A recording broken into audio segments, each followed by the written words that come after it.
Hey guys, Dan Sohan here. Again, it's been really terrible recently at getting the videos out to you guys, so I'm going to try and get some videos together. It's a little bit difficult at the moment. I don't know if you can see I'm a little bit hot and flustered, and that's because of this. I don't know if you can see, but if you know where I live, which is in the UK, this is very unusual. There's not a cloud in the sky. At the moment the temperature is about 28 degrees, 29 degrees. Probably doesn't sound that hot for a lot of you in the rest of the world, but it's really, really humid. You can barely breathe. This has been going on for like a week now, and most of the grass is turning brown, and this is kind of really unusual for us here in the UK.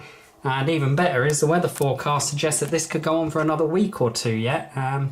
So I think we'll be looking at a drought this summer. But yeah, I've been kind of busy out there enjoying it, going to the beach, being out in my kayak, out camping in the van, and not sat around indoors filming and sat on the computer for hours editing videos together. It may not seem like my videos take hours to edit, but they actually do. What have I got today? Well, I'm going to do a very quick product review on a little gizmo I got for camping, and it's come out really handy actually. Not the dirty mug, not the troll, no, not that. This thing, it's a little bug catcher. It's quite nice actually. It's USB powered. I'll have to move it for a moment to actually plug it in, unless, does this thing have a USB port on it? No, I think it might do. No, SD card, no USB. Okay, that's the printer. Anyway, this fly catcher is actually quite good. I think I paid about £4 or £5 for it, off eBay of course. It doesn't have a brand as such, so if you're going to look for this exact one, you're going to have to kind of identify it from what it looks like in the picture and hope that you get one that's in the picture. But let's just have a quick little demo of how this thing works. So as mentioned, it is USB powered, so you just need to find a USB port to plug that into, and I'm actually going to just plug it in the front of this DVD player here. I think the DVD player might need to be on. I'm just trying to load a DVD now. Okay, so it's on, and you can see this thing's lit up. It's got 6 little UV LEDs on there. Now, I don't know if people really care about health and safety when it comes to these things, but I'm always a little bit wary when you have LEDs, because UV is obviously can be dangerous. There's different grades, I believe, like A, B and C band or something like that. And it really depends on what bracket these bands come into. So my missus, she has this like nail varnish setter. You put your hand in there and the UV sets your nail varnish. And I was looking up the information on those bulbs, and it is semi-risky. It does suggest that you have a limited exposure time to that light.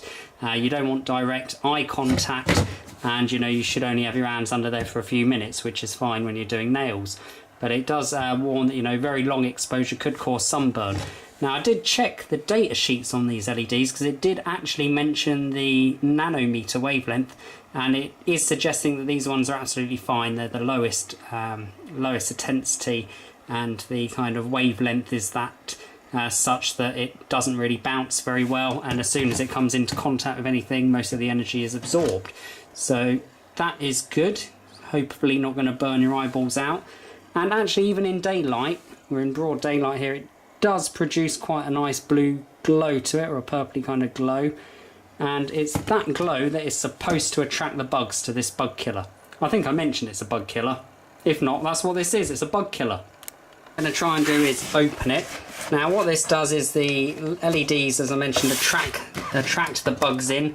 Now this is a mosquito killer, but I actually bought it for midges. We're planning to spend a bit of time in Scotland this year, and if anyone's ever been to Scotland before, absolutely gorgeous there. The wildlife is out of this world, the scenery is out of this world, and the other thing that's out of this world is the swarms of midges. The midges would actually eat you alive and leave you like you've been in water piranhas, just skeleton. They are terrible, swarms of them. And the worst thing is, even though I've got fly nets on the van, they're so tiny, less than a millimetre in size, that they'll fly straight through the fly nets and they'll get stuck in the van. And without spraying a toxic poison everywhere, which then I feel very paranoid about getting in the van and sleeping with the fabrics that have got fly poison all over them, I thought I'd go for a non-toxic version. So yeah, this is to get midges.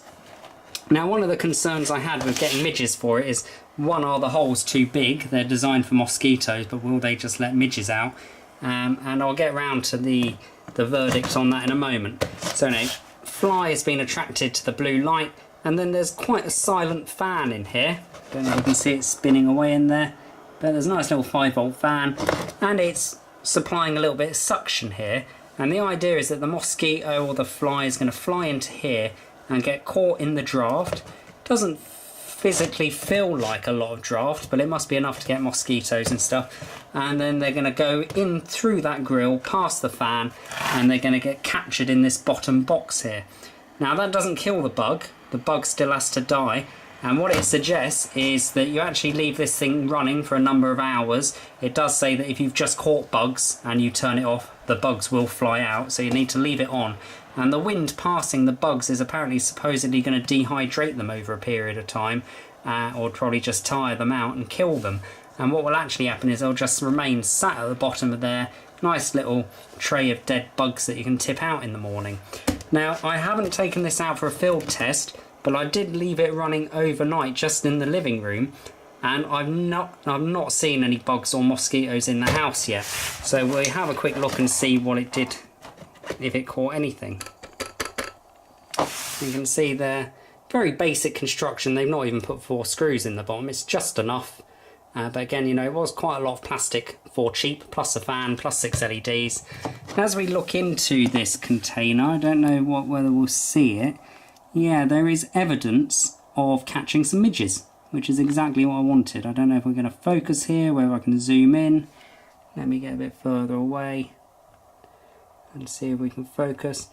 So yeah, I mean, it's very difficult for me to focus in here. I'm too close. Let's try that as a focus, zoom in gently. So yeah, we've got 1 midge, 2 midge, maybe 3 midge there. I'm not sure if that's 1 midge or 2. And I do believe there's one just there.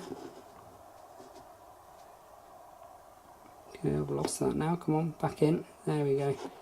So I've caught maybe 2 or 3 midges in there, and they're absolutely tiny. They are, you know, less than, can I get my finger in there? Really, really small, less than 1 millimetre in size. But yeah, I was quite impressed. It did catch some midges, so that's kind of proved it will catch midges and it will hold them, and the slots are just big enough to actually keep them captured in there. So the verdict on this is, for the price of about £6 or £7, I felt it was very, very reasonable, and it functions, and it's silent, and it can sit away there all night without bothering you, and it definitely does work. So I look forward to using that over the summer holidays. Well, that's it for this video, just a little review on this bug catcher, a moment to sit down out of the sun, and now I'm back out there to enjoy the afternoon and maybe head down the beach. Catch you guys later, and happy YouTubing. See you later.